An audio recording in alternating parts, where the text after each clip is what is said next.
7th, 1978. Mr. Downey, I'm going to call you Gordon, so That'll be fine. okay. And first thing I'm going to ask you is when and where you were born and who your parents were and your mother's maiden name and so forth. Well, I was born in Poplar Township, Wabash County, about 3 miles south of Lakeland. And my father's name was Walter Scott Downey, and he married Emma Zetta Purdy. And they had 4 children in all. Give me, just have the names and where they fit in the family and so forth. Well, the oldest child was Lula Downey, who only lived to be 20 years old. And then she had a brother, Ira Downey, who lived to be about 85. He lived on West Hill Street, Wabash, for many years. And then I was the 3rd child, born in 1892. And I had a younger sister, Ori, who finally married Marvin Gilbert in Wabash County and moved to California and has lived there ever since. So you and your younger sister are the only 2 living now? That's right. Who were your father's parents, would be your grandparents? My grandfather was James Downey, and he came from the east around the 1830s and settled about 4 miles south of Lakeland, Indiana, on what is known as the Lakeland Road. And his wife he married Amanda Martindale, and she was more or less German descent and came from Ohio, someplace in Ohio, and they had 4 children. The oldest was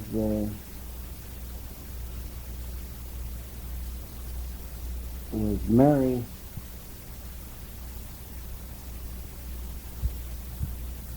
and then she had a sister, Sarah, and then my father, Walter Scott Downey, and my brother, Edwin E. Downey. Those were the 4 children in that family.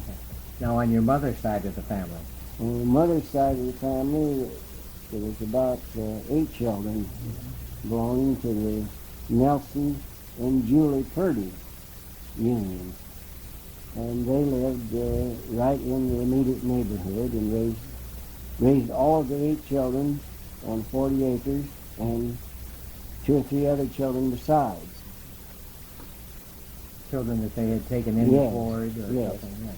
Now, where did your mother's family come from? What was their background? Well, they came from the east, possibly Maryland to start with, and then located in Ohio and then went to Indiana. Yeah. Now, on both sides of the family, were they all long, live people on both sides? You mentioned before we did the tape that your father and so forth were. Well, they lived about 70 years, not much more than that. Now, where are the old folks, the grandparents, buried?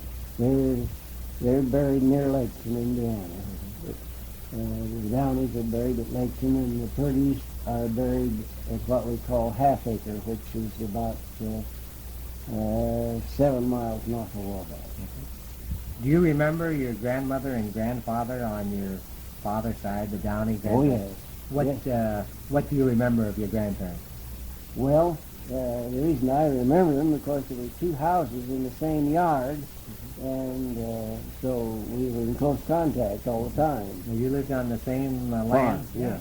Okay. I did it all the time, and my grandfather, we always had a lot of fun carrying in the wood at night. Because in those days, that was the only fuel you had, was wood. And you had to carry in a lot of wood each night to last over. And we always had a lot of fun. And he was quite jocular. He always had April Fool jokes and things like that to tell. What did Grandpa Downey look like physically? Well, he was an average man, possibly about 5'8" 8 or 9, 8.5 or 9, and well built. And my grandmother was a large woman too, very large woman. And they were just typical farm folks. What did Grandpa, did he have long hair or a beard or anything that you remember? Yeah, the beard, yes. And did he wear glasses or? Not all the time, no. Just to read that. Now on your mother's side of the family, you remember your grandparents on your mother's side of the family? Yes. My grandfather on my mother's side never was educated to read. My grandmother always read the paper to him, and he always remembered it. He says he's always quoting the paper says. And I remember that part in particular. He remembered it all, like she read it to us. What did they look like physically? Well, they were just average people, about 5 feet 8, and rather heavily built, both of them. Did Grandpa wear a beard? Did he have a beard? Not very much of the time. Usually a mustache. And Grandma was just a typical farm wife. Yeah. Do you remember going to their house on any special occasions, Christmas or picnics or 4th of July? Oh yes, lots of times. Especially when we moved away from the community in 1900, quite frequently we'd go back to this half-acre community to church. And they say, well, come on and go home with us for dinner. Nothing especially prepared. She'd go out and grab up a young chicken or two and put them in the skillet, and we'd have fried chicken. And always dried apples. Dried apples. How did she fix those? Well, those were dried in the fall, in the sun, on screens, and then stored away for the winter. Then would she cook them, or? Those usually were stewed. Stewed, yeah. Those pleasant memories. And homemade bread, too? Oh, yes, always. Always homemade bread. And what would you do then? You'd sit around and... Well, the one thing that is, I remember, it's very common in that day, was that when they had a family dinner of that nature, the children always had to wait till the adults had eaten their meal before they could be served. There wasn't room for all. So you had to take what was left, huh? Well, did you have... what were the holidays like with grandparents and family and so forth? Well, let's take example Christmas. What was a typical Christmas when you were a child? Well, we always had a big dinner, as we called it, big meal, and the kids generally, after the presents were passed out for the occasion, if it was Christmas, the kids generally put on their winter clothes and went outside, and usually played outside for several hours in the afternoon. Played fox and geese, things like that. What was fox and geese? Well, that was rings made in the snow, several rings made in the snow, and then division markers, about, we'll say 4 division markers across the circle, crossways, and the geese could go anywhere they wanted to go, but the fox had to go where there was a path to go in. He couldn't skip over it, but the geese could skip over any mark they wanted to. But the fox had to follow any mark before he could catch any other player. Well, that's interesting and kept you occupied in those days. And did the family usually have a Christmas tree? Well, sometimes, yeah. It was just a homemade Christmas tree, made out of the wood. Candles on it, or? Yes, sometimes. Sure. What kind of a gift would you usually get at Christmas time? Well, usually some kind of a homemade gift that didn't cost any money. Like, for example? Knitted socks, sweaters, or popcorn balls. Something was made at home that didn't cost any money to be bought. What was life like on the farm now when you were a young boy growing up, and what kind of farm animals did they have? And Well, they had cattle and a few hogs. Of course, horses was the power source, again, altogether. And they raised corn, wheat, and hay. At times, people sold hay in those days from the farm because there was a lot of call for hay in the cities, horses on graves and everything like that. And in my particular case, my father raised strawberries, raspberries, blackberries, and melons, and brought them to Wabash, settled them out. how many acres? It was 100 acres. 100 acres. Was there a hired man also, or? Well, nothing, only just for occasional times. We always hired the berry pick, like that. But not much hired labor on the production of the crops at all. Was this Sometimes neighbors would change work. exchange? Yeah. No. Well, this would be the early 1900s then, before Right. World War One. Right. Was the farm labor then, 100 acres would be a large farm for those days? Well, With a no pretty help. pretty good sized farm for the average family to handle, yeah. What kind of horses did they have? Usually pretty good sized draft horses, Belgian horses. Would they buy Belgians specifically? or- Well, not particularly, just what was available in the vicinity to buy if they didn't raise them. Yes. Did they also have a horse or a carriage? Or? Oh, yes. And- Everybody had a driving horse, sometimes two to a carriage.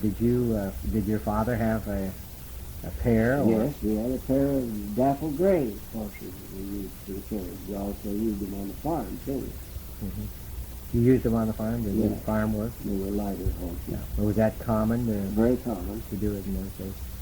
Grandma and Grandpa being on the same land and the house being right close by, did he have his horses also? He had one large driving horse that he used hitched to what we called a phaeton, a very large single-seated buggy. Where would you be going usually in the horse and buggy or the carriage? Well, probably once a month to Wabash and maybe once a week to Laketon or Rowan. What was the town of Laketon like in those days, and what did you do when you got there? Well, at that time, there was a town of Idyllic, just south of Laketon, about a half a mile or so. And there's not very much of it left anymore. There's an old vacated church there. And of course, the burial ground, cemetery is there. But Laketon seemed to flourish a little more. It had a drugstore and had a doctor and had an undertaker. Now, who were they? Who were the three that you just named, well, if you can recall? There was a Dr. Wells that was located at Laketon, and the undertaker was, I forgot his name now. Wurtenberger. And your druggist was? I can't remember the druggist's name. But there was any banking facilities or anything in Laketon? Eventually there was, yeah, a bank at Laketon. Was that a treat to go into Laketon as a young person? Yes, it was. And they had a bandstand there and had band concerts occasionally. And then what would you come into Wabash for? And usually, I would assume on a Saturday or Saturday night? Well, my father used to bring produce that he raised into Wabash and peddled it from door to door. In the 96, 98, up to 1900, at which time he moved to the Wabash vicinity.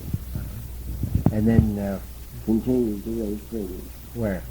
on what is known as River Street on the west side of Wabash. And, of course, the family moved right with them.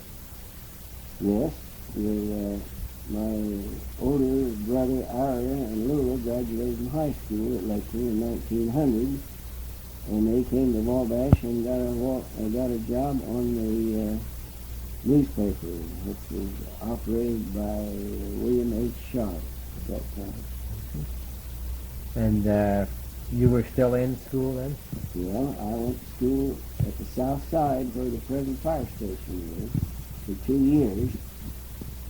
And then the Noble Township Lynn Lawn was completed in 1902, and we transferred then to that.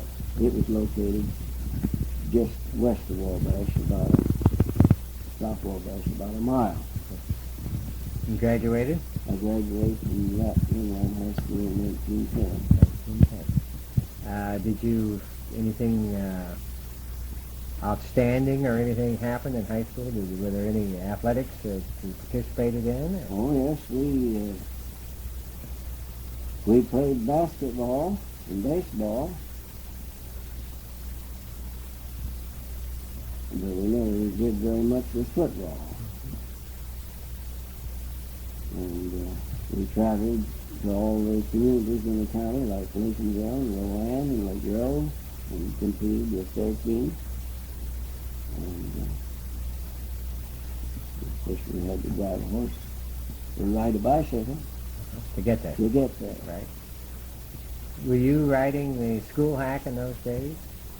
No, I never had to ride school hack because we was within about 3/4 of a mile of the school. But my father drove a school bus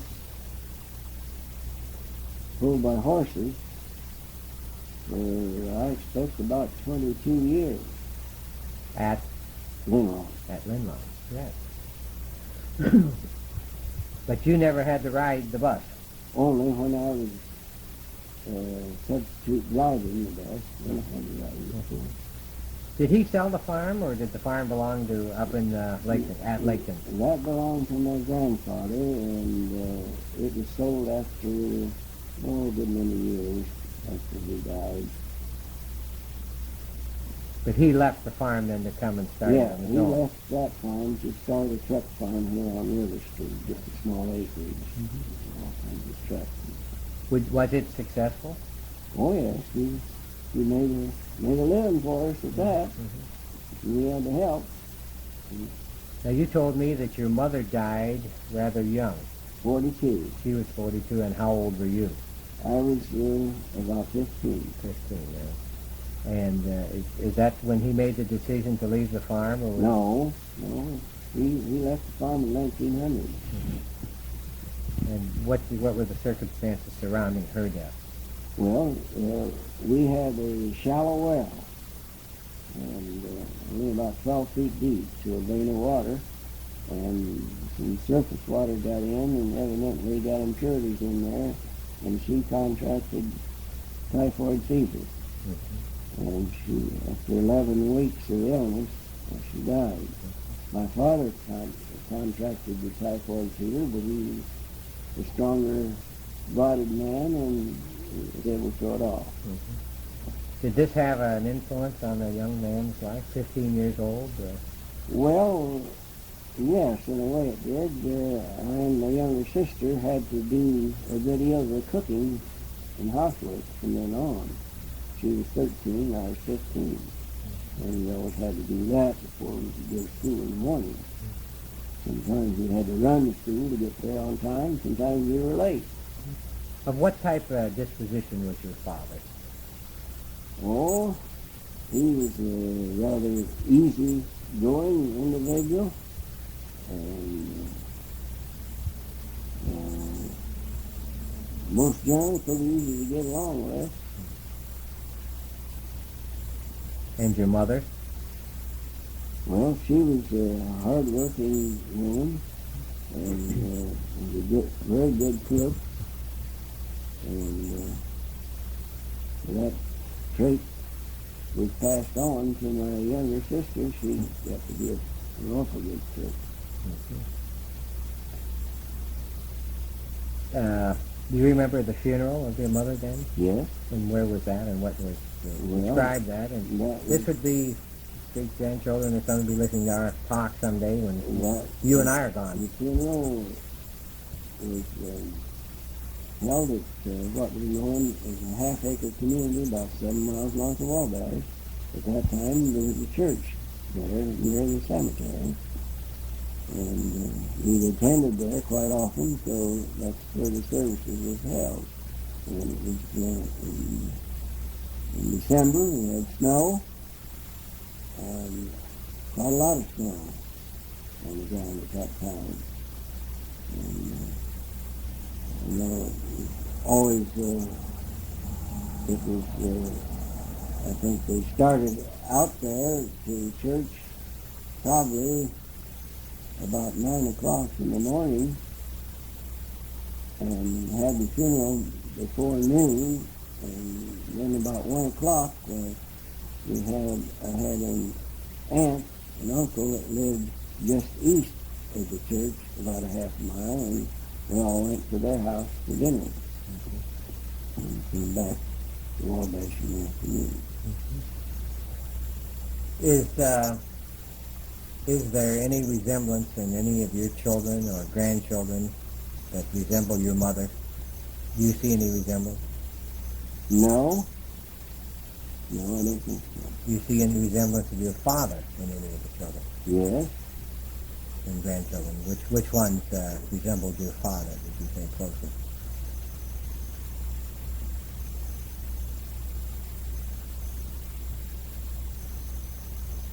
Well, the first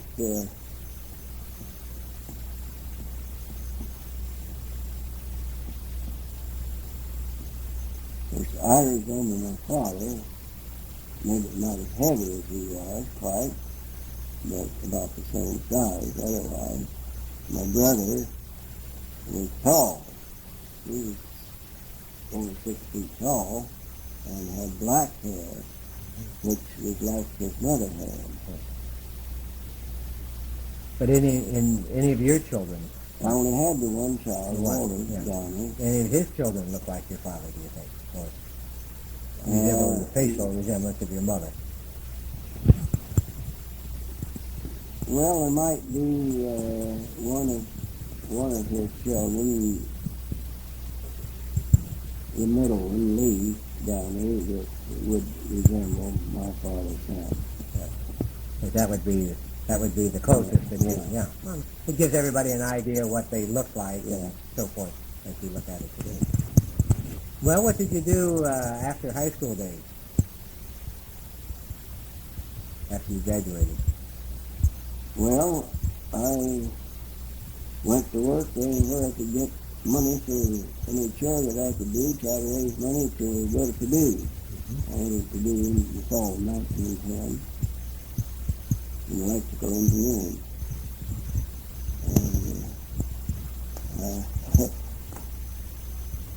And the last month I worked as call boy at the big 4 freight yards here in Wabash. I was able to make about $42. And but when I got on the interurban with my old trunk and hand-me-down seat and the bicycle, I had $23 to go to Purdue. To go to Purdue. And so when I got down there, I spent the most of the $23 for entrance fees and laboratory fees. I had a scholarship from the county that amounted to $25. There was 2 of those granted each year at that time. And I got me a job carrying papers at the DX plant at 4 o'clock every morning. Carried about 200 to the DX plant before 7 o'clock.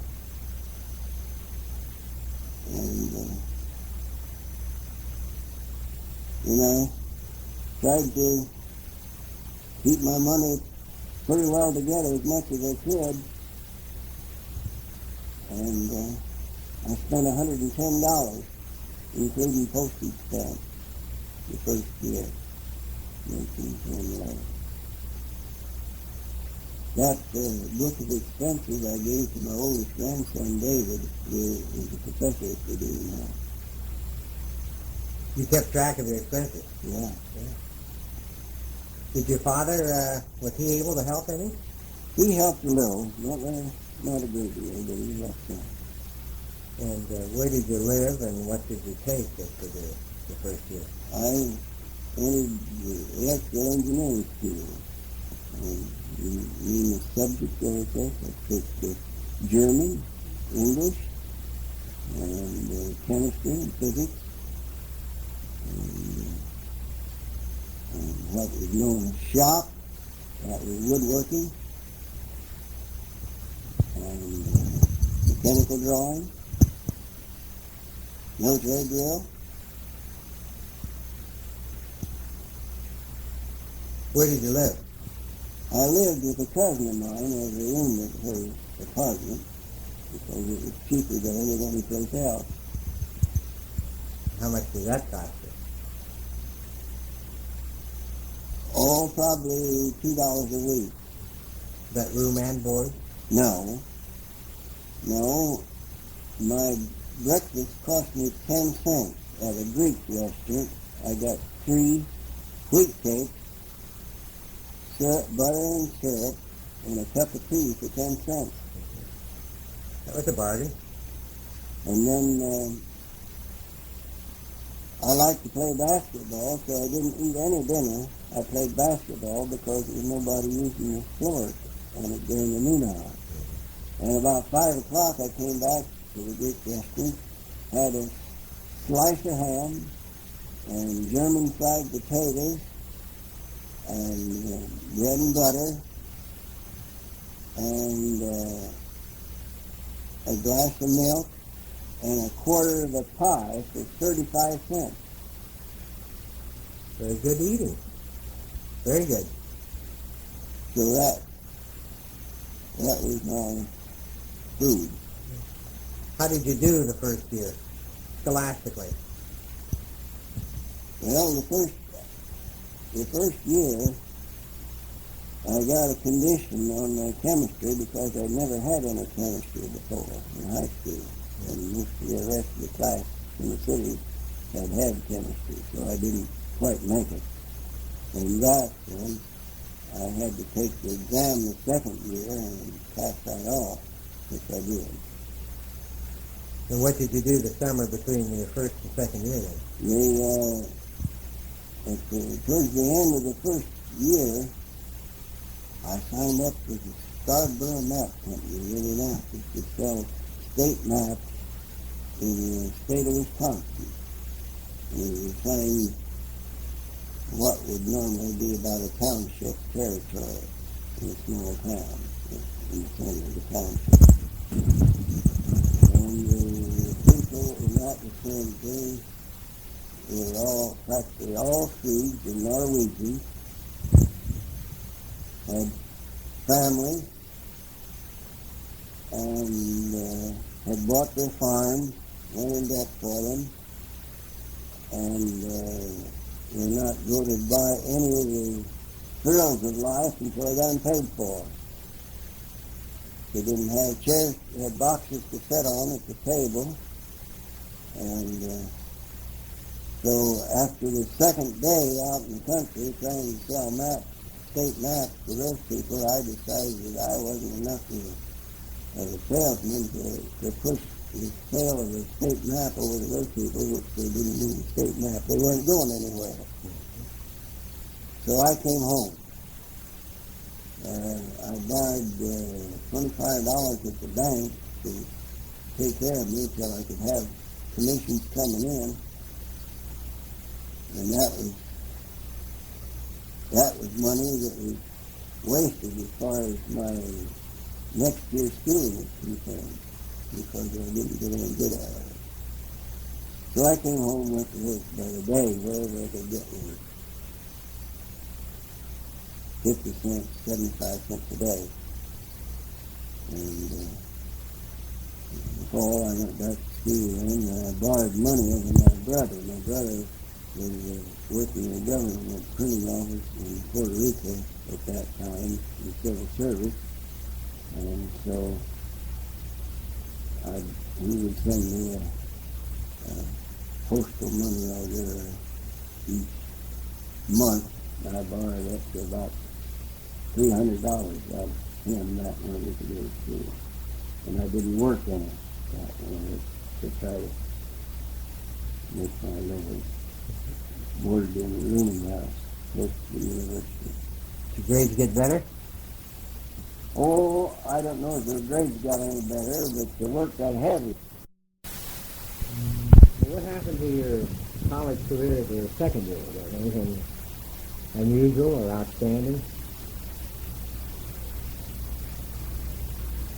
Well, one of the most interesting things to me was that there were 4 boys from our Lynn school rooming in the same house, in the same set of rooms together. Those boys were Lawrence Stanley, Raman Hunter, and Howard Cooper and myself. And so we enjoyed that quite a bit together. I bet you did. Kept us from being lonesome anyway. Did you finish your second year then? Yeah, finished my second year. And but when I came home in the spring in the second year, I got a job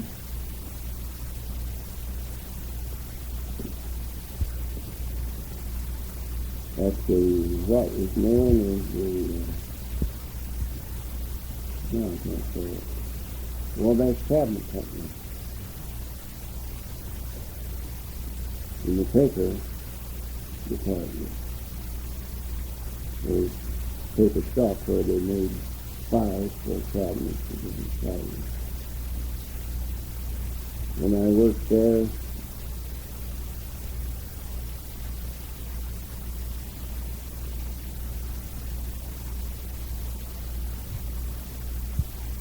about 6 months, I think, until black season came on and I got laid off. And then I worked on farms. You had decided not to go back to school? I just couldn't raise the finance. Look at that. It cost more all the time, pretty fast. The expenses were going up to what they had been. And so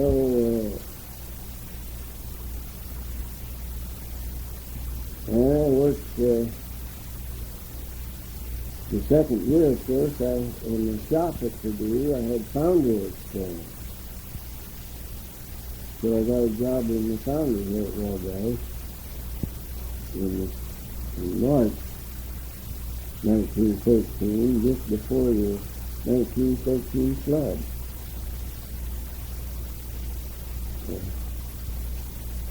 I worked a few days before the flood, and then after the flood, it was a couple of weeks before we could get going again because a lot of material was flashed that they made their molds with. Some of them, a good many of them was down toward Rich Valley, along the river. You had to gather them up. I worked at that for a month or two and got warm weather and it's pretty hot working in the foundry, so I got a job on a farm northwest of Wabash, working for Roy Bell. About 3 months, I think. And did you board with him then? Yeah. How much did that pay? $25 a month. Was that good money then? It was average. And then in the fall, I came to Wabash and took a job with the Wabash Water and Light Company, which was located on just off of Fountain Avenue. And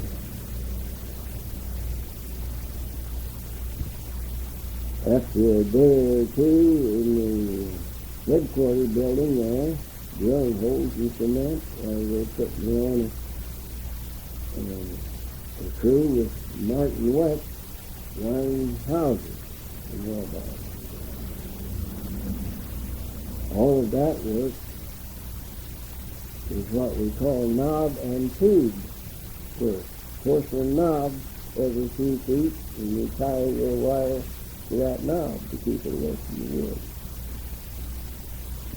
And as winter come along, we had the experience then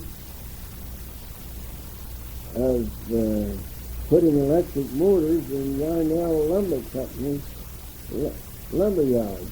Up until that time, they used a steam engine. With the power takeoff and the belts and so forth. Right. And in the fall of 1913, we started putting electric motors in Yarnell Lumber yards. So you electrified his lumber mill, in other words. And then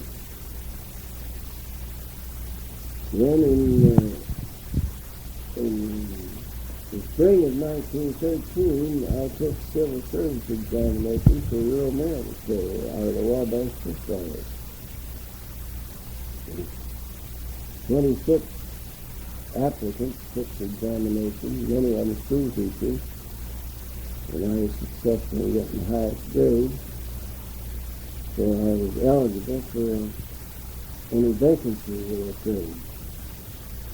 And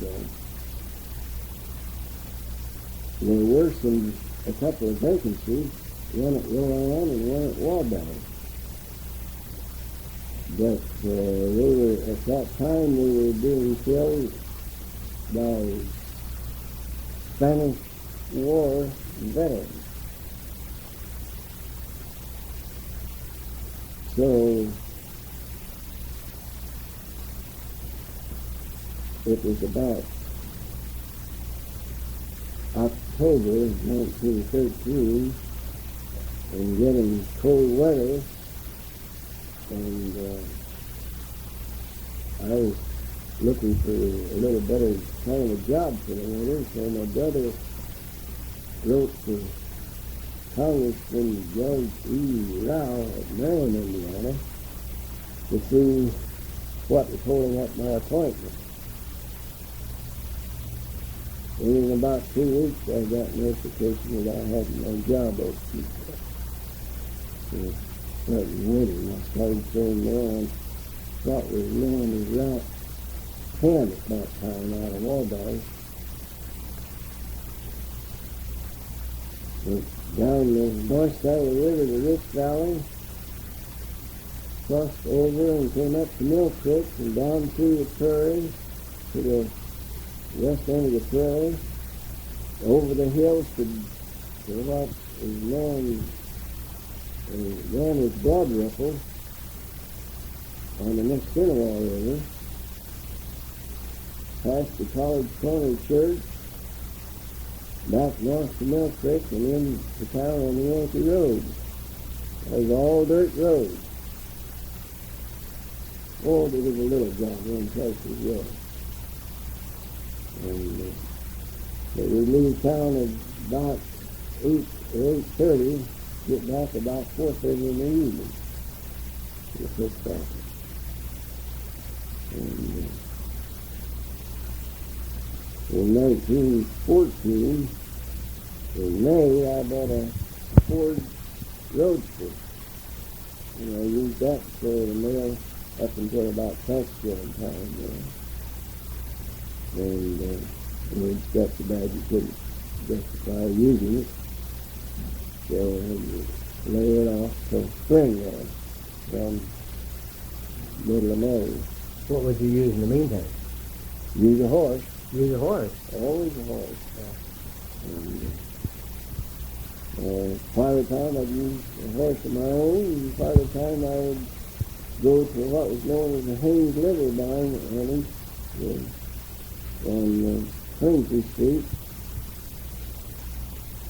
and you'd hire a horse for $1 a day. And you'd hire most of the carriage hired their own horses to drive. Right. That was quite a long trip to make on a horse every day. Well, you had a buggy. You had a buggy or a wagon. So you had the mail carrier's wagon. So I just had a buggy. Phenomenal when you think now that you delivered mail by horse. In today's age. In January 1914, I did deliver mail. About a half of the route, a horseback. And the snow to beat you couldn't get any place out.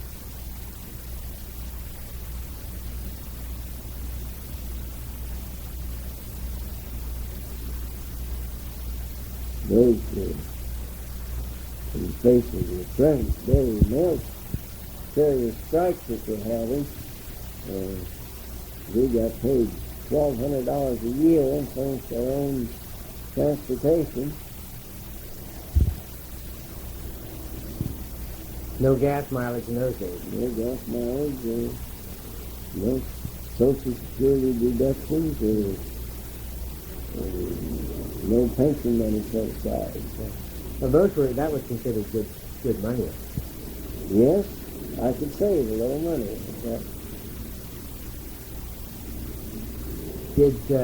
How long did you stay at this job? I stayed till March 1916. That's farming. Just over the edge of the county. Like the father's farm. Had you missed the farm, or? Well, not particularly. I still lived with my folks on the farm, in the town. And in the summertime, when I used before George didn't carry the mail, I worked on a farm every afternoon. Well, obviously, someplace along this line you met a young lady and decided to get married. Yeah. What were the circumstances surrounding this romance? And where did you meet her, and her name? And well, in 1912, late in the summer, I've seen such a rich guy on that one, Will Wilson, who lived just over the edge of my own house. And after about 2 years, we got married. And then they decided to put the mail house and go farming. Mm-hmm.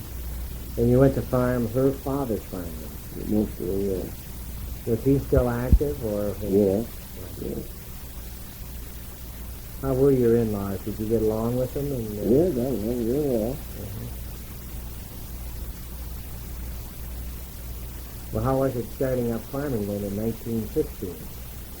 Well, I saved up about $1,000. $300 of that went for furniture, and $400 went for a team of Belgian and 13 mares, and some for harness, and a little bit for some second-hand instruments. Didn't go in debt on it. You were farming your father-in-law's on shares, or yes. He had given you the land, or? Yeah, farming on shares.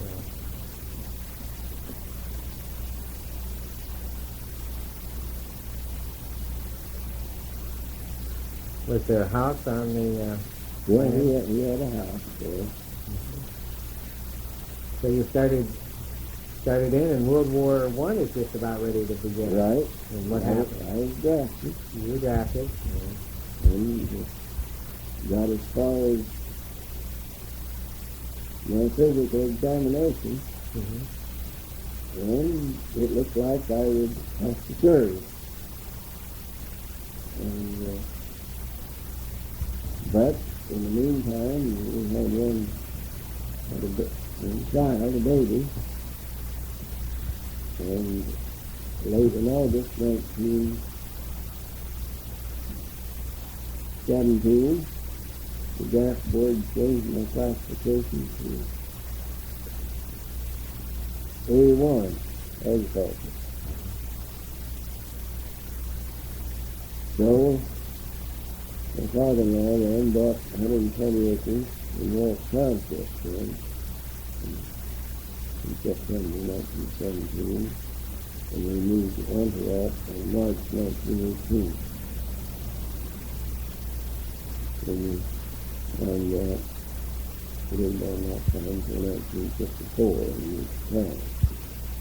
From 1918 on. Yeah. So how were farm prices then during World War I and after World War I? Well, immediately after 1918, wheat was $3 a bushel, which was a good price. And if I recall, hogs were about $14 a hundred, which is a fairly good price.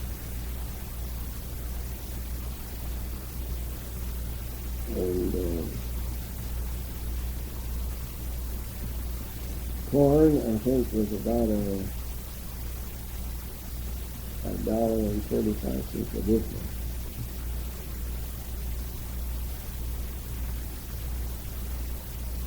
Not too good a price, really.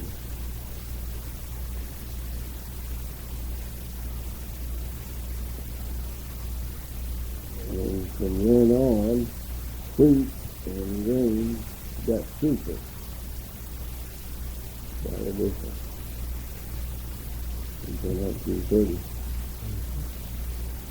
Did the bottom fall out in 1930 for you? Corn got 10 cents a bushel, and I can't recall.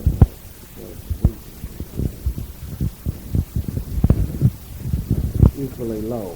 Yeah. Had you started to mechanize or anything between 1918 and 1930? Had you gone into any of the mechanical? Yes, I bought a second-hand small two-bottom plow tractor in 1928. Was that a big improvement? That was a help, yeah. You didn't run out and sell the horses, huh? No.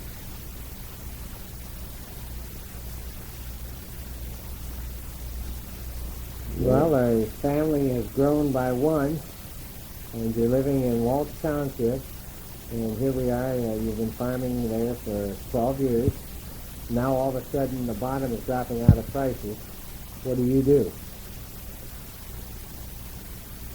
Well, for a good many years I kept farm records, and in 1930 those records were kept in Western Purdy University. They analyzed them, compared them with other farms the same size. And when I got my return back that year, I just broke even. I didn't have any profit at all. In 1930? 1930. But shortly after that, I found a slip that had sold 25 laying hens for $1 a piece. So that was my profit for that year. $25. And the farmers who, I can recall farmers who were farming as much as 300 acres that went broke and lost part of their land. The farmer that was on 40 acres was making his living. Why was that? He didn't have to spend any money. The fellow on the 300 acres had to spend money. And he didn't get the money to spend. So the small farmer was the one that survived the recession much better than the large farmer. So you had 100 acres, 115 acres? 120 acres. 120 acres. Was this paid for, or was it mortgaged? This belonged to my wife's father. And he had paid for it? Oh, yes, he had paid for it. And there was no danger of losing it? Oh, no. And he still maintained his own farm operation in Miami County? Right.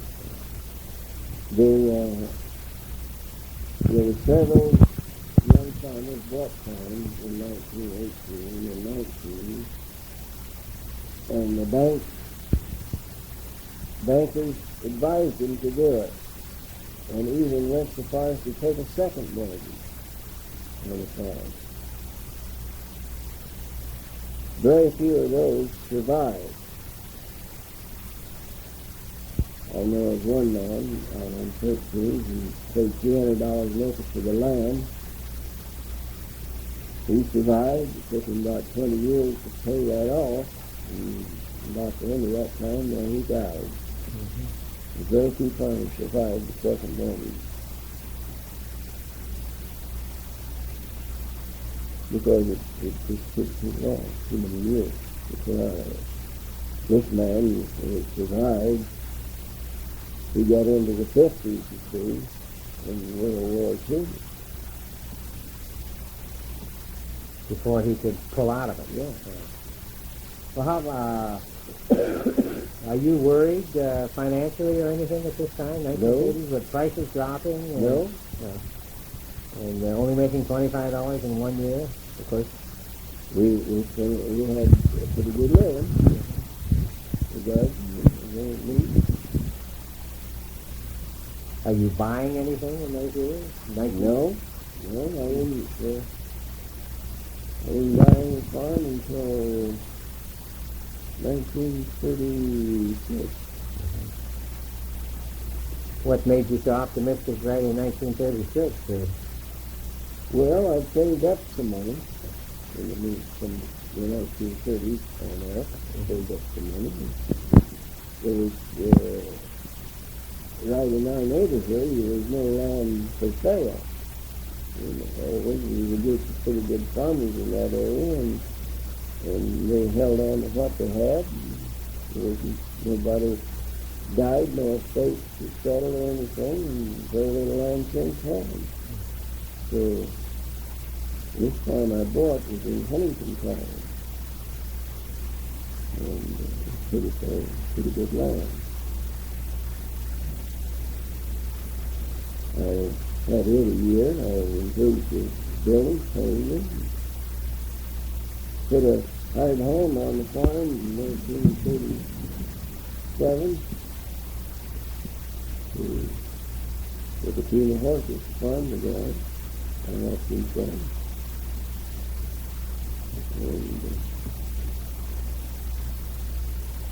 then comes the other part of my farm life, in which I was asked to do work off the farm, organization work. So I only had that farm about a year, and I sold it. Make a profit? Yeah. If you're still hanging on to this 115 acres here? Yes, and I still own the 120 acres. Yeah. After I sold this farm, I was able to buy 80 acres right in the neighborhood. Of Wall County. Yeah. I still have that. We're going to talk about the formation of the REMC and the Farm Bureau now. We'll talk about that a little later, but I'm curious about farm economics, which you would be very familiar with and very knowledgeable about. In the early 30s, here we are, the entire country has gone flat. Prices have fallen to nothing. There's obviously no work in town. Yeah. And how are people paying the taxes? The banks have gone broke, and so forth. How are you and your neighbors, in particular, that you would be familiar with, how are you paying taxes and things of this nature? Well, it was pretty close digging, I can tell you that, because the fellows that pushed the pencil the most was the ones that succeeded in staying on top. And the ones that were careless about spending their money, there's no return on it.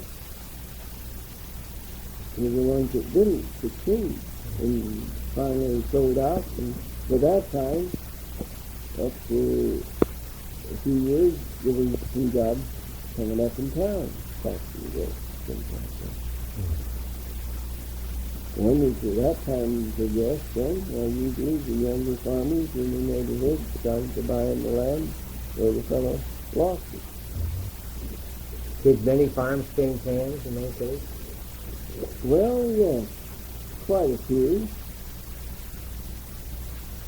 As I said, from the 1918 period on to 1930, there was very few of those farms had second mortgage on them ever paid out. It's just too big of Was the bank, were the banks in Wabash County and La Fountain and around, were they particularly helpful to the farm in those days or not? Well, to tell the truth, in 1918, I think it was the banker's fault that got the farmers in the plight they were. They should have never taken a second mortgage on it. Of course, they had money right. to put out, and they put it out on too thin a security, I think. I think it was the bank. Of course, the farmer in the first place, he thought he wanted to farm, he liked to have farm, and that's where he got the encouragement from the bank. Yeah, sure. In the early 30s then, we see REMCs are coming on in the 30s? Not till 35 and 6. Okay, now you were instrumental in that starting, and well, during this 1925 period, that's when the farmers begin to wonder why they couldn't do something to help themselves economically. And that's when the farm organization was started. And that was a very hard course. I know all about it. That, the Farm Bureau then came before the REMC. Oh, yes. Okay, let's talk about the first thing first, and we'll talk about the Farm Bureau and how it got organized and so forth. Well, it's in 1919, farmers got to talking that they should organize like labor, similar to it, to try to help themselves. So the first organization was formed in 1919 with a $1 pledge or a $1 down membership. Arthur Thompson was the first leader. And they collected about $500, and they threw a big party, watermelon party at the city park, and had some speaker to come in and told about how farmers could do things, and some of the Canadian farmers were doing things for themselves. And but that was about the end of it, because that didn't go very far.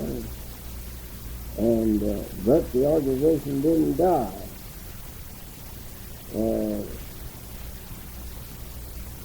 I suppose they collected in about $500 paid in on those pledges in 1919. The headquarters for the organization is in the county agent's office. I was the county agent.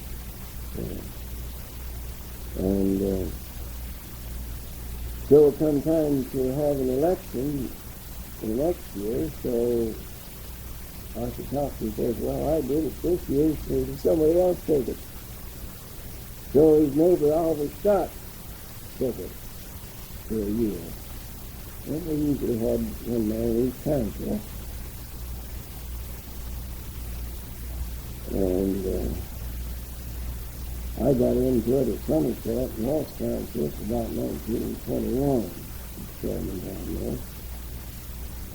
So in 1922, the state farm organization organized what was known as a wheat pool. In other words, you'd sign up to go someone else's wheat, and you'd market it to the state organization, and you'd have your farm duties taken out of the chores. Mm-hmm. Well, that didn't look very satisfactory. There was no means of bargaining with that pool of wheat. There wasn't enough of it to get any special concession in prices. So it struggled along for a year or two. I don't know if the farmers lost any money in supporting it or anything, but just didn't gain anything. And so the third year, I think they wished that on to a man in treaty by the name of Harry Kerr. And he got the idea that, like labor, that he could produce a big organization, so he got an Irish tunnel and Harry Lauderback.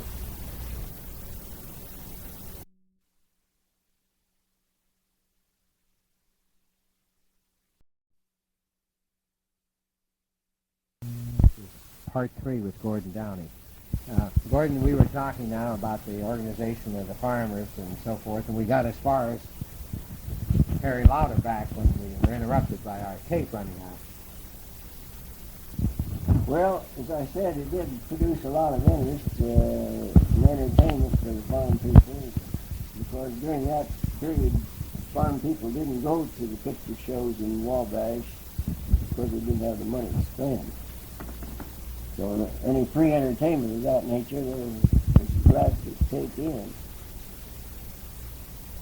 And it went on to the fourth year in the annual meeting. As I recall, they talked Carl Elmer from North Manchester to be in county chairman of the farm bureau. And that lasted a year, and the fifth, 19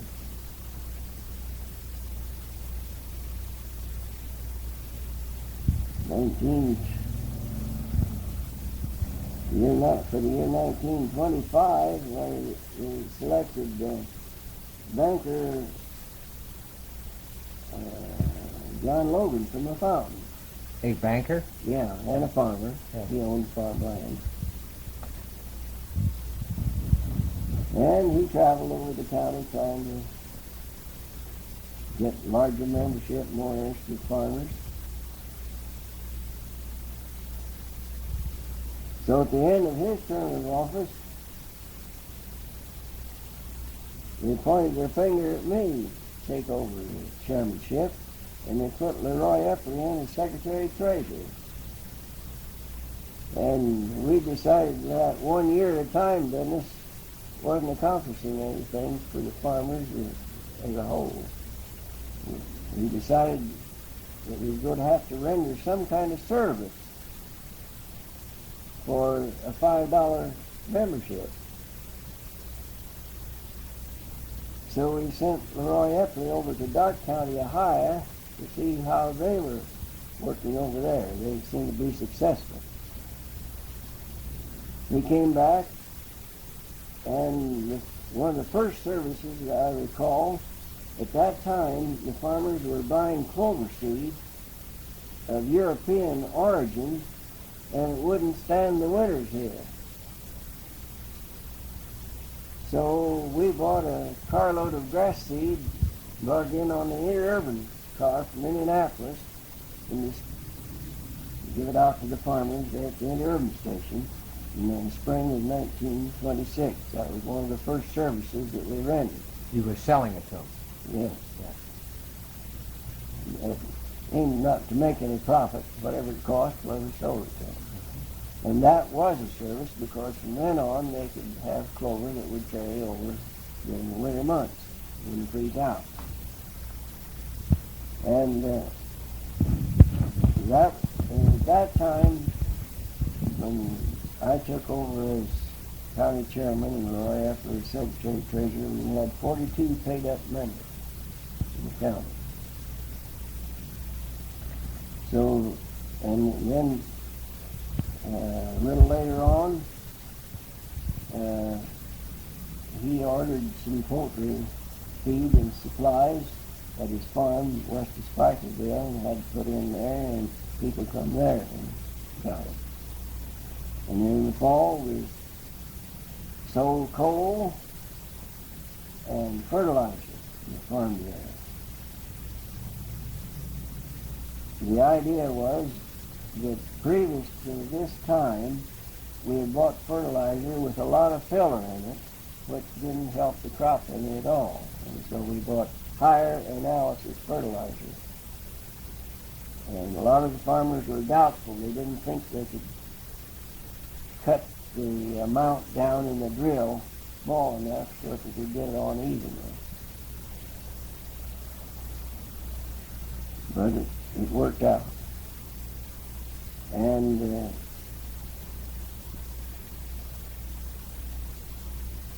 at that time we were attempting to contract delivery of fuel oil, gasoline, and grease, one thing or another, from local oil companies, dealers. And that didn't prove out satisfactory because we couldn't control always the delivery time or the quality of the goods. So in 1927, I'm a little ahead in the story. I should name a few of the original leaders that helped organize that cooperative in the Farm Bureau. There's Peter J. Milam and Will Walker and Joe Armstrong from the Fountain,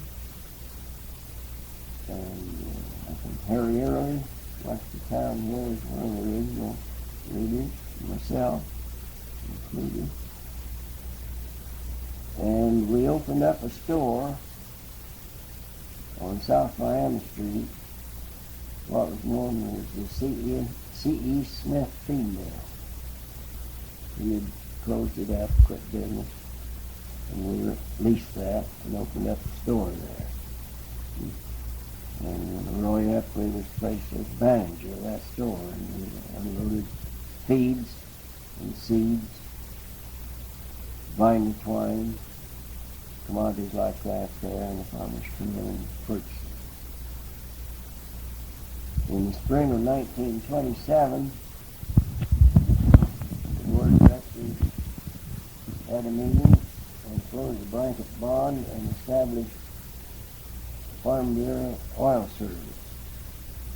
It was located where the Farm Bureau Lumber Yard originally was located, on Water Street.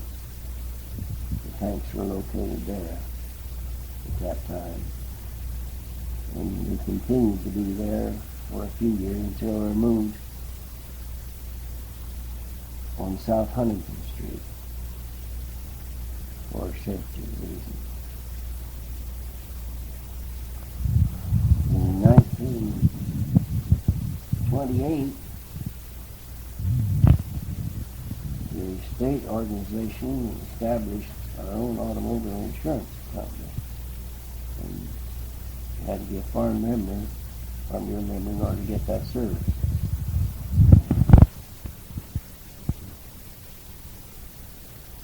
And in 1931, we organized the Farm Bureau Credit Union at that same location. And that has grown to be the largest farm credit union in the world. Mm-hmm. What was the reason for the credit union in 1931 when everything was going backwards? It was hard for people to, you had to have a little money to borrow money at the banks because they didn't have the backing. And there were a few people that had some sources that wasn't so sure they wanted to put it in a bank. So it was a combination of the two factors, yes. And really that, I can see their point. And for a $5 membership, anyone can either deposit money there or borrow money. In the early days, and of course you would have been associated and very intimately connected with all phases of the farm bill, right? Right. Did you ever get stung on any of some of these ideas that this collective group of farmers was coming up with? Obviously, somebody would, on the clover seed and everything else, somebody had an idea that they'd been stung before, and let's eliminate that problem. No, I don't know that anyone ever lost any money. Yeah. They may not have saved so much, but they didn't lose any. Yeah. I know.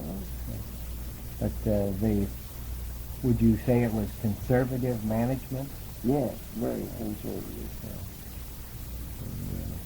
They weren't going to make any wild moves. No, it was very slow in development. And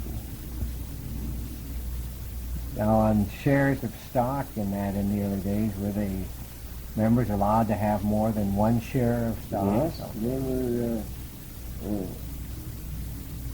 were never very many shares sold.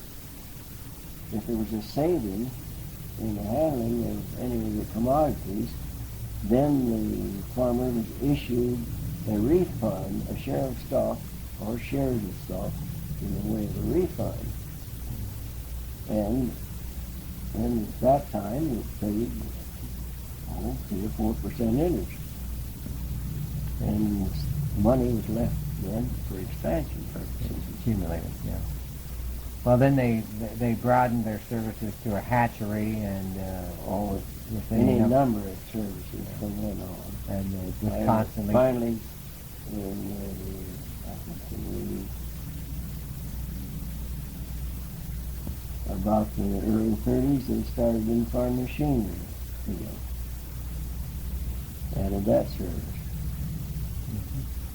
Did you remain active in the directorship and so forth? Yes, I remained as the chairman of the Farm Bureau from 1925 until I think about November 1936, at which time I was superintendent of construction of the REMC and finally made manager. Now, how did this... Of course, you're still farming also. Yes. And let's go into have we pretty well exhausted the early days of the Farm Bureau? Anything else that you would like to talk about on the Farm Bureau? I think the rest of the organization is enough familiar with people here that wouldn't be history at the present time anyway. Yes. But one of the biggest services that came out of the Farm Bureau organization was in 1935. We held a meeting at Chippewa to organize the REMC. Yeah. And that was sponsored by the Farm Bureau and the county agent. Yeah. Now, was this really a powerful force among the farmers, the Farm Bureau? At that, in 1935, I think we'd grown to over 1,400 paid-up members in the county of 1,800 farmers, which was coming right along. Yeah. Was there ever any thought of promoting a political candidate of a particular person, or? There was during... I mean, after all, the Ku Klux Klan and everybody else had their own candidates at one time. All the Farm Bureau did with regards to politics was to list farmers who were candidates for office. And in our meetings, we urged them to take a responsibility. And after all, somebody had to do the work, and it just as well be one of our own group during part of the time. Now, you were talking for county offices and county state and offices. township offices like that. And did it usually work out that way? It never worked out too well in Wabash County because it's, for a good many years, Wabash County's been strictly a Republican county.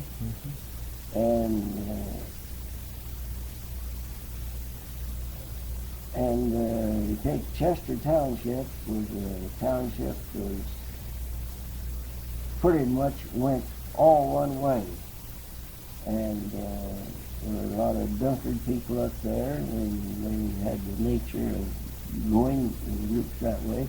So it was hard to make any drastic changes in the political officers of the county or state representatives or anything, although at times we were influential in getting very talented men for state offices even, because we knew how to study. That was men like Paul Brimbeck at Urbana and I can't say his name, Liberty Mill. well, that would be Art Kobler. Art Kobler. Yes. Well, you did succeed in certain areas then, really. Yes. Yeah. But never no big effort in political. I'm going to, before we go on to the REMC story, and something just entered my mind, and I didn't mean to allude the fact that the Ku Klux Klan promoted their own candidates and the Farm Bureau promoted their candidates and that they were similar anyway. But how about the Ku Klux Klan in Wabash County? In 1926, you would have been around 30 years old, and that was the heyday of the Klan, and That, as I recall, they had a lot of parades about that time. And it lasted for about 2 years. did you join? We went to one meeting, we joined. That seemed to be the pattern, and perhaps you can point out as how you were induced to join the Klan. Patriotically. Patriotically? Yeah. And was it through anyone in the church, or there was a very powerful and persuasive man in the ministry at that time? There was, Yes. as you remember, and Yeah, I recall. Yeah. But it was mostly through the patriotism factor that you managed to get on the argument. was there ever any economic or social threat that if you don't join, you might not be as welcome as you could have been some other time? No, I don't think so. Yeah. And the meeting was held? That first meeting was at the old airport. Yes. I've heard others describe the meeting, and what was your reaction to that large crowd and the events that night? Matter of fact, I interviewed the bugler.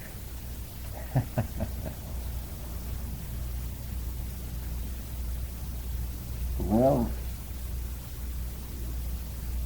you were sort of swept off your feet by the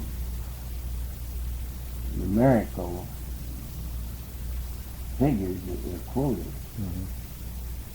And but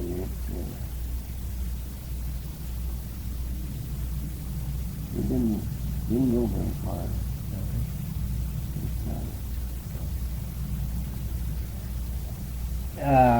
Let's go on now to the REMC days, and tell me about how this was an outgrowth of the Farm Bureau.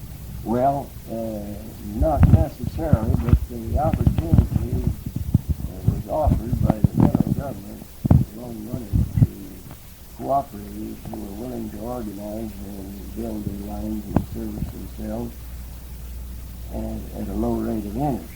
And so the county agents and our organization decided that that's the one service that we sure needed out through the country, because the other companies had time and time again refused to build lines to farmers out in the country because they couldn't see the farmers paying for those lines out of the income off their farm. Return on their investment. Yeah. Right. And so any lines that were built to a small town where they could get more service in a small community. And if a line was built to a farmer, it was built on the provision that he would pay for that in about 7 years. And consequently, one of the first things that he would do would put an electric range in order to use some of that electricity he was entitled to for that period. That was an improvement over the old coal burner. Yeah. Or wood burner. All the electric service the farmers had was a Delco plant out in the country, and only about, I suppose, one in less than 10 had those. What was that? Describe it to me. It was a 32-volt generating plant with battery, storage battery. And where did he get his power? What generated the... It was an electric generator. An electric generator? Yeah. Right. And the first one I had was simply a 3-horse Fairbanks Morse engine with a gasoline and a belt-driven generator. And put battery storage to it. Mm-hmm. But the Delco plant was the thing that came to, and that would give you 32 volts. You could use an iron and a washing machine, and have your lights. And that was, I suppose you could have a fan if you wanted to. How did you charge the battery? It was with a generator, a gasoline-driven generator. People wouldn't believe that today, would they? No. Well, the power company either doesn't want to or said that they cannot make any money off servicing the farmers. The federal government makes loans available to a group and At a low interest rate. at low interest rate, and the Farm Bureau picks this up and we had our first meeting with Chippewa, and here J. Mine was the first president, and I was chosen as Secretary Treasurer, and Paul Brembeck from Urbana was first Vice President, and I can't recall who some of the rest of the regional directors were. But Paul Brembeck never could serve on our board because by the time we got electricity, he wasn't. He was already being served in Havana, so he had to resign and then get served on the board very long.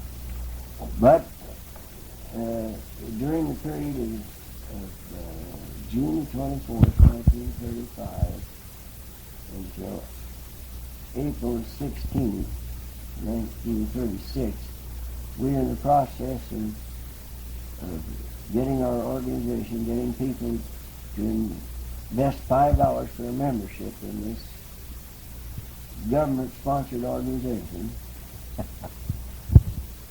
provide electric service to their farm. And in January, we had a big county meeting in the courtroom and assigned the territories, the different ones, to go out and call on the neighbors and get signatures. now this is all volunteer at All this volunteer. stage. Right. And in April 1936, we got our articles of incorporation in the state. They were signed and me. And the board appointed me to follow up and check with all these different people. We were supposed to get 3 signatures to the mile in order to make it profitable on the average. And so we succeeded during 1936 to get enough signatures to justify 500 miles of line in the county, rural line. And the maps were drawn up, temporary maps, and with the idea that we would possibly buy our power from the Northern Public Service of Indiana. It's called Northern Indiana at that time, I think. And in 1937, we were granted our first loan from the government, enough to build that 500 miles of line. Had you established an office or anything by this time? Our first office was in the county agent's office the first year, but after 1936, we moved our office down to the Farm Bureau building on South Miami Street. Had you hired someone to oversee all this by this time, or? No, I was the only one that got any expense money out of, or travel money out of it at all. But you hadn't really... I was granted money for expense trips to Indianapolis, to meetings, and going out into the townships and collecting monies. But you're still a volunteer then, and still farming and Yeah. carrying on with your normal business. Yeah, go ahead. That's interesting. That, you would have to take that much time. And early in the summer of 1937, we got our loan, our grant from the government for that first 500 miles of line. And a contract was let by all these county organizations finally organized into a statewide organization who was able to go out and hire engineering services. And they handled the statewide engineering services. In other words, they sent a crew of engineers into a county and when they weren't necessarily work there, moved them on to another county. Otherwise, if they had gone individually, well, it would have been almost impossible to have gotten a price, because that way the engineers had continuous work. And our first construction was in August 1937. First pole was set on what is known as the Dory Pike, about a mile and a half or 2 miles out on the Dory Pike. Mm-hmm. Now there has to be some funny stories about you volunteers running around and telling these people that they're going to get farm electricity and so forth. Does any come to mind?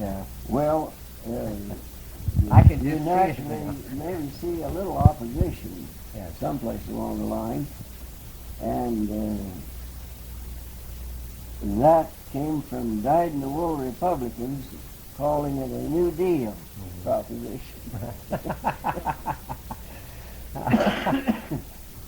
But that they only hung out for maybe a couple of months. Yeah. Finally they saw that they could get the gravy too. Yeah. But this took on political aspects too then, huh?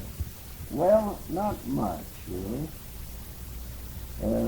We had good cooperation in our organization right along, and one of the first questions was raised when we got the money in 1937, and how are you going to get these houses wired? Well, we had an electrician in our midst about that time that didn't have a permanent job. So we put on a school, a wiring school, for the farm people to come in and learn how to wire their own houses. And we hired Robert Hetzler at that time to put this school on. And the school was put on in the second story of the Farm Bureau building at 410 South Miami Street. About half of the upstairs room wasn't being used at that time, and they put a pasteboard house up in there and proceeded to wire it and unwire it and rewire it. And every time they'd come to class, if there was a new proposition come up, they'd tear part of the wiring out of one room and start over and wire it. And it was a different kind of material than what they'd used before. So, all in all, I think there's some, about 50 took that course and were able to not only wire their own premises, but some of the neighbors, too. And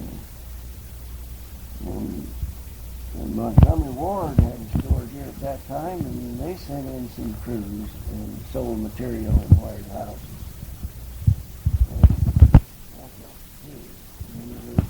Sometimes crews come in from other counties as well. So we were able to energize the northwest fourth of Wabash County in Christmas 1937. And that was the first. That was the first. And the southwest section in February 1938. And the northeast section then, I think it was the last of April, 1938. We got that over. So everyone basically in the country had electricity by this time. And what did you do then? Well, they placed me in August 1937 in superintendent of construction. Where I had to deal with the contractor and with the individual members of the association. I had to hire people right away. I'm going to we got as far as the wiring of the homes, and what was the last thing we were talking about? Oh, we're talking about hiring right away. Oh, right away. Okay. See, in Wabash County, all the farmland, the deeds to the farms, goes to the middle of the road. And so we got a blanket permission from the county commissioners to build our lines along the highway, one side or the other. But when we needed anchors or guy wires on private property, we had to get easements from not only the members, but any property owner, whether he was a member or not, before we could stake those lines and build them. And that was a bigger job than it sounds like, because you have so many absentee property owners out of the state that you have to contact one way or another. It takes time. And sometimes they held up construction of a line till we got all the proper easements. And then along nearly all the highways, there's a lot of trees, shade trees with sentiment connected with them. And it's hard to get people consent to trim those trees, cut the top out of them if you please. So that you can have a service line over it. And it was much easier to get permission to trim trees after the first sleet storm.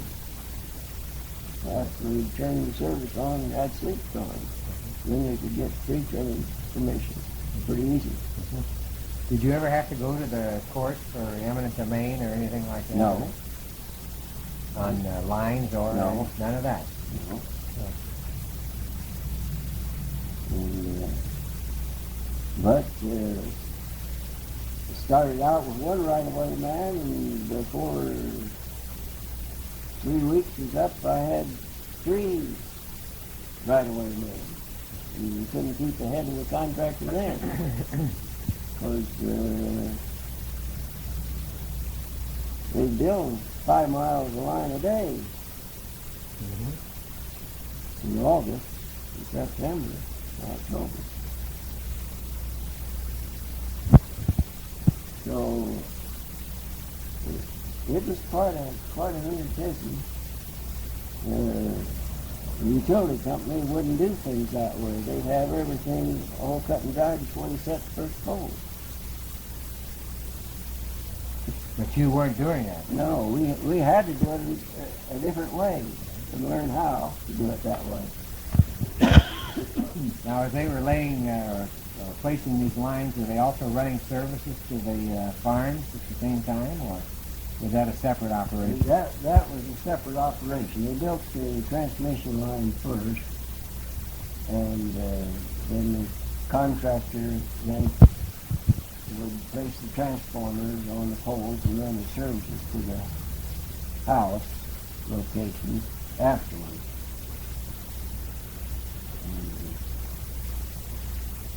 But it all worked out very nicely. And in other words, you wouldn't think that a contractor would come in and build 500 miles of line and be out by the 1st of May, starting on the 1st of August, during the winter months. That he did. He did. Where did these contractors come from, according to? Oh, Chicago and different places like that. Some of them were hastily gotten together contractors, men who were engineers, and men who had money, and different types of individuals. Usually they had been in construction business. Were there any accidents in those early days, going No. too fast and No. relative novice at the electric business? No. And you certainly weren't getting any cooperation from the established utilities, I don't imagine. Not too much, although they weren't fighting us or anything like that at that time.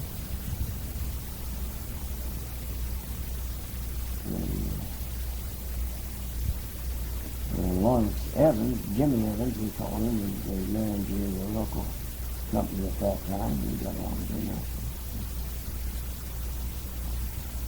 So what was your position then after we got all this going? And Well, after the Energizer system in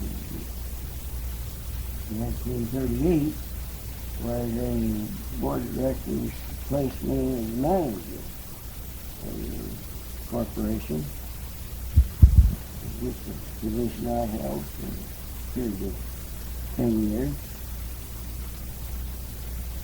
In 1946, I resigned and went back out to the farm again. where did they establish their first office?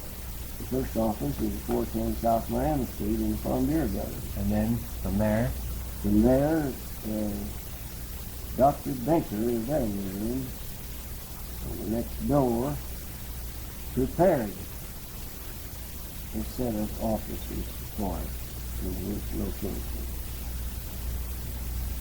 And we occupied that until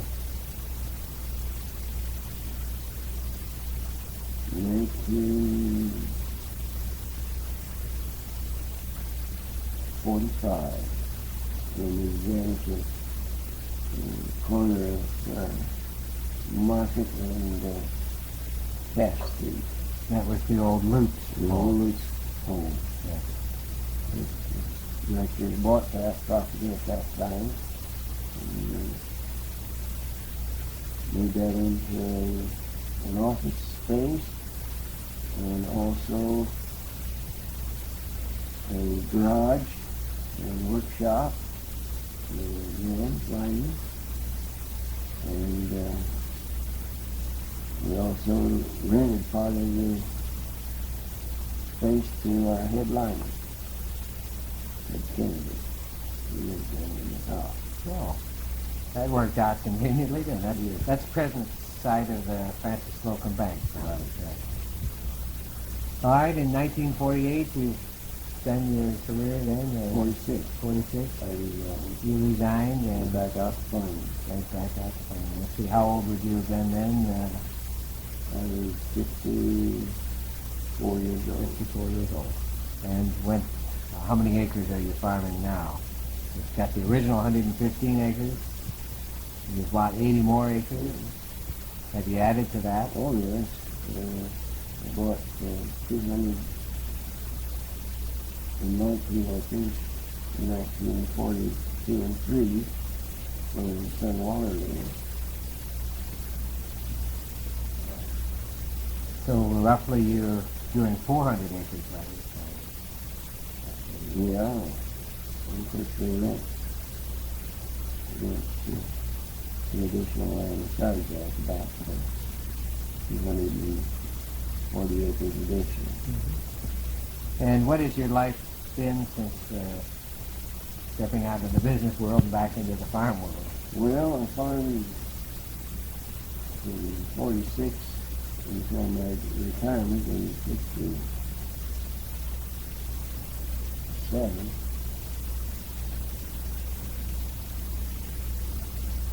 I moved to town in 54. And I built a new home on the corner of Fish and Prairie Street. Lived there 8 years. And in 62 I built this home. And lived there 16 years. But you're really, would you say you're completely retired? Or? Yeah. No. You don't go near the farm? Only when something to do. Yeah. When they got tractors running, I'm out there. Yeah. As you look back now, what is the comparison to farming today as when you were a young man? Harder, easier? Well, I've got this to say, I wouldn't advise any young man to start farming in this day and age. For what reason? Because he just absolutely couldn't unless someone financed it. Capital. Because it'd take more capital to start farming on any kind of a decent scale of farming. Take more capital than what the farmland itself. Do you see any parallels today that you saw post-World War I?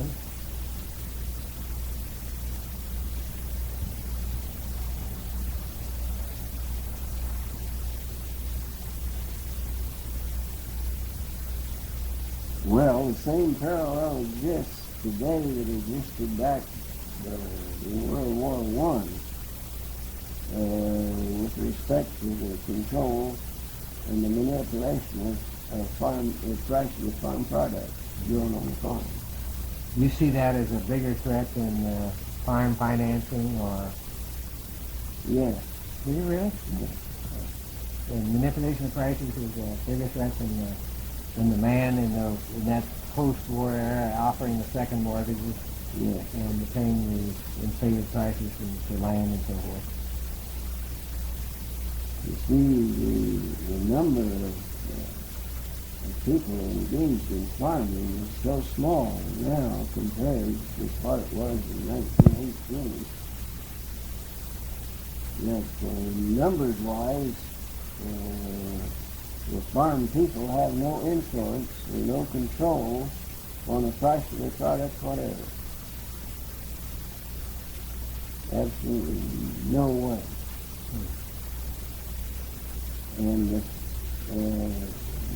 farmer has to produce from year to year.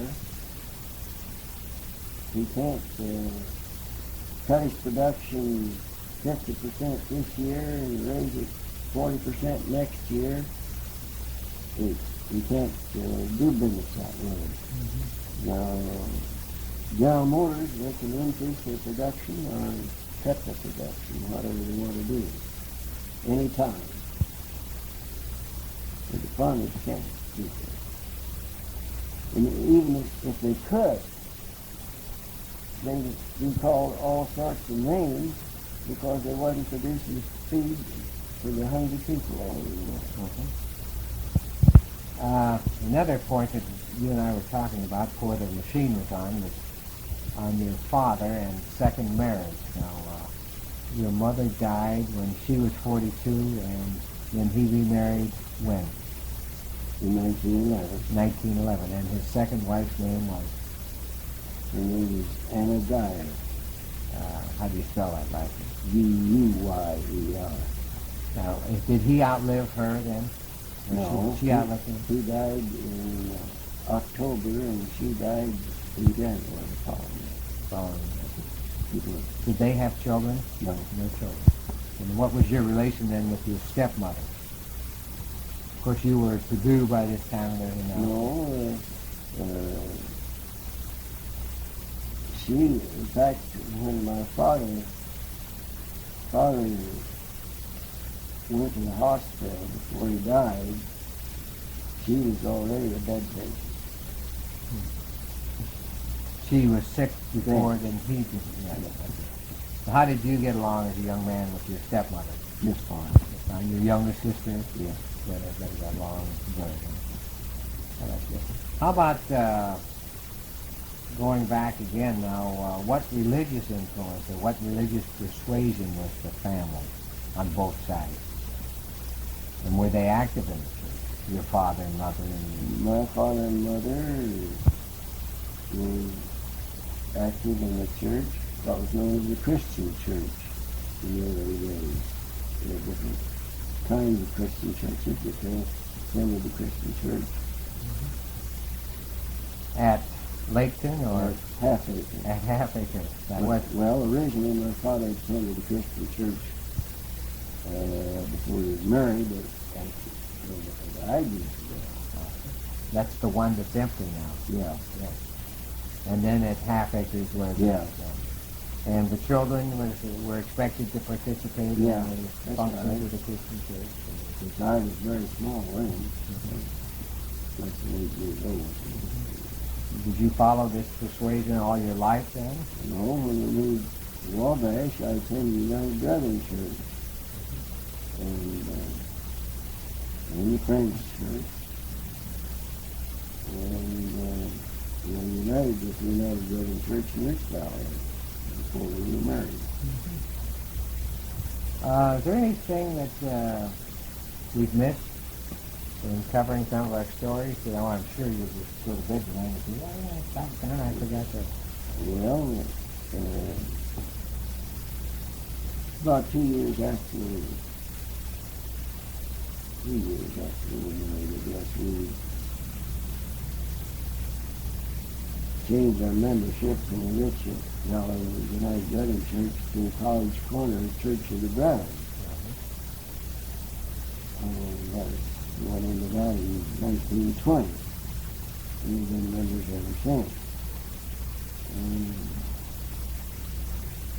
in fact,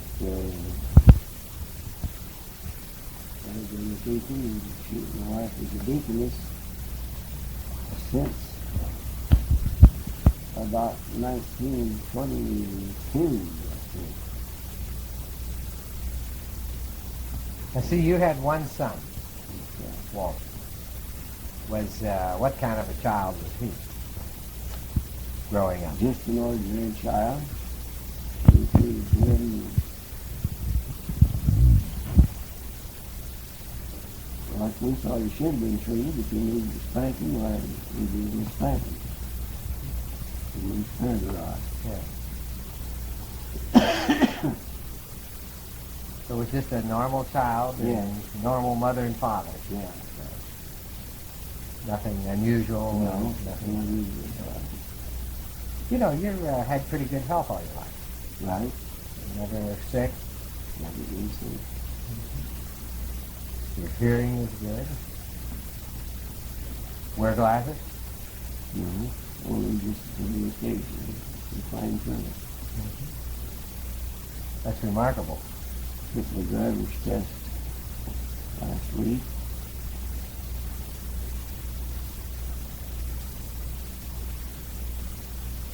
No trouble at all? No trouble.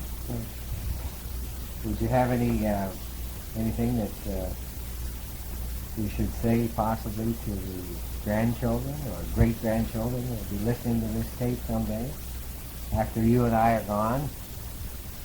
Any advice?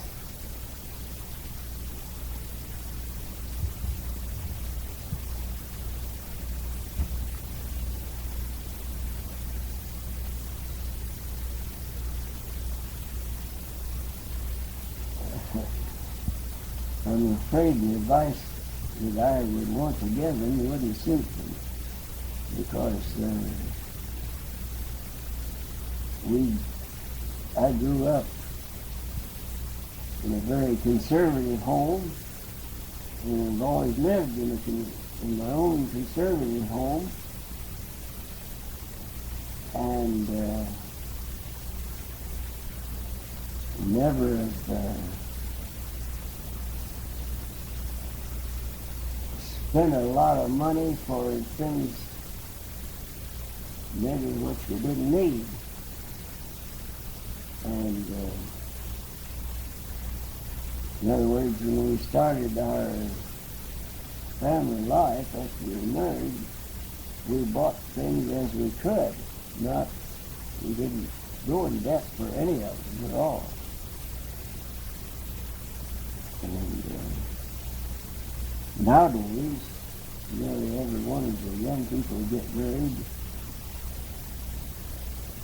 we have 2 or 3 showers, and we got a room full of presents stacked back there that maybe we never will use, all of them. And not anything in that they need, particularly they go buy what they need right now, start out with it. In other words, the young couples today start out with a household full of appliances equal to what any time we had in our lifetime. Well, what would your advice be then?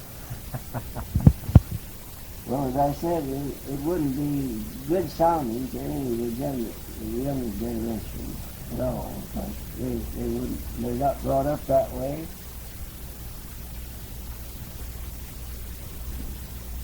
I think nearly all the grandchildren have all the playthings they could ever think of a use for. Maybe provided by Grandpa. Well, not always. Well, you know, it's been a nice warm day, and this has been a great afternoon for a conversation, and if we think of anything else, why, I think maybe we'll finish it off right here. What do you think? Well, might be a good time. Yeah, oh good. This is George Dingleby with the Wabash Public Library.